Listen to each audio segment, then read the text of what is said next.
सितारे जिसकी गर्दे राह हूँ वो कारवां तू है। Bismillahirrahmanirrahim. Assalamu alaikum wa rahmatullahi wa barakatuh. I hope all of you are in the best state of Iman and health. In our previous lecture, we studied the grammar topic phrases. Okay, and we studied a type of phrase which is known as the adjective phrase. We looked at different examples. In today's lecture, we're going to start a new grammar topic, and the topic is suffixes. First of all, we should know what a suffix actually is. So a suffix is a word.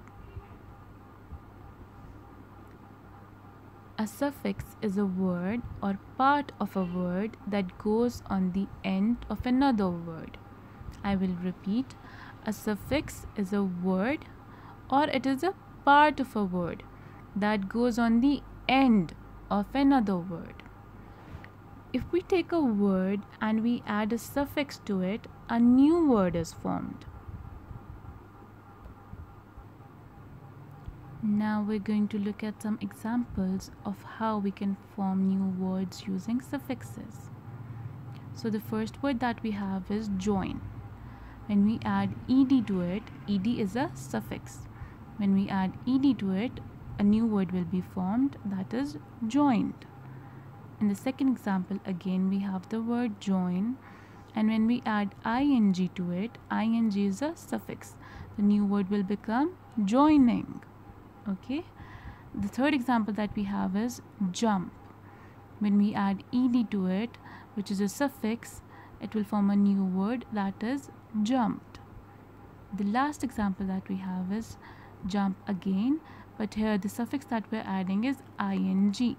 So the new word will be jumping. So this is how, when we take a word and we add a suffix to it, a new word is formed.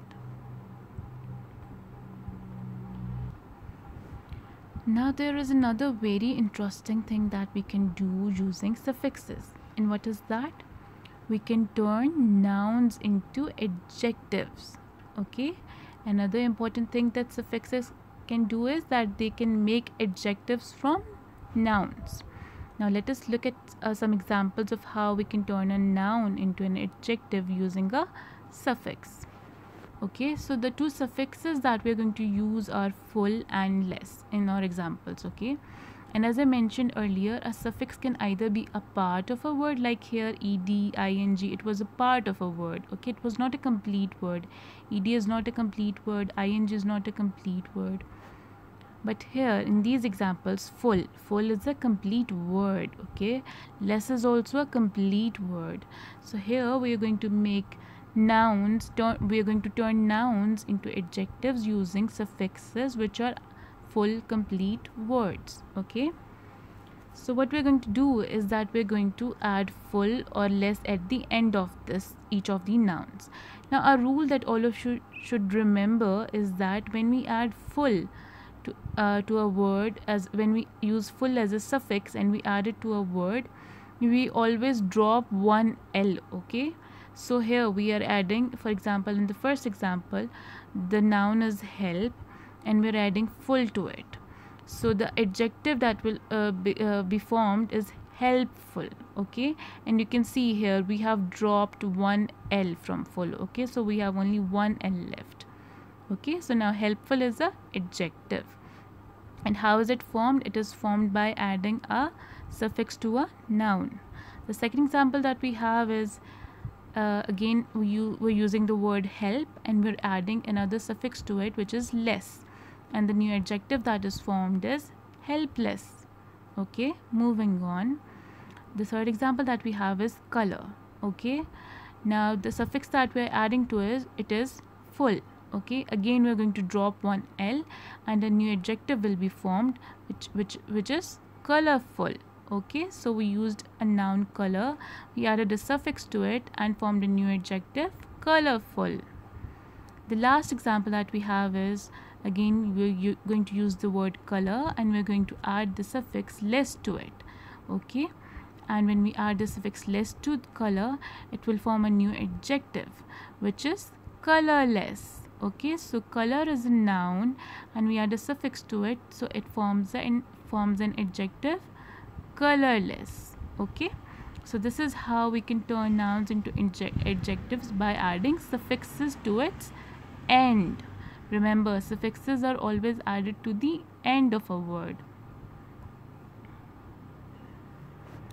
The next grammar topic for today is the use of either and to. Okay, we are going to look at some examples in which we can through which we can understand that when do we use the word either and when do we use the word to. So first of all, we're going to look at the use of the word either. When do we use either? Either is used after a negative sentence. Always remember this rule. Either is used after a negative sentence. Now, what is a negative sentence? A negative sentence is a sentence in which we're saying that somebody doesn't have something or somebody can't do something. Okay, we are using negative words, okay, which include not, can't, doesn't. All right, so the first example that we have is Jane doesn't have a pencil. This is a negative sentence because Jane doesn't have something. Okay, now if we want to say that somebody else also doesn't have a pencil, so we can use the word either. Okay, for example, here we say Emma doesn't either, so that this means that Jane doesn't have a pencil and Emma doesn't have a pencil either. Okay, so either is used after a negative sentence. Another example that we have is George can't cook. So we know that George can't cook. If we want to say that Harry can't cook also, so we're going to use the word either over here. Okay, this is a negative sentence because it has the word can't in it. Cannot. Okay, can't is the short form for cannot. So George cannot cook and Harry can't either. Okay, so again, either is used at the end of a after a negative sentence. All right, now we're going to look at the use of the word to. To is used after a positive sentence.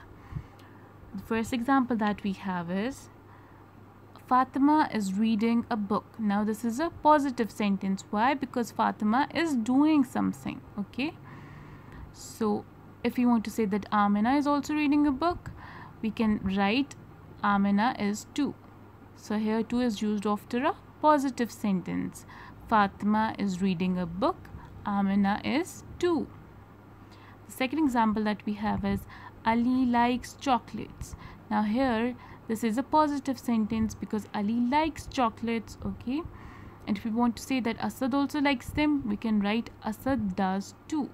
So here to is used after a positive sentence, which is Ali likes chocolates, Asad does too. That was all for today. Stay blessed all of you. Thank you.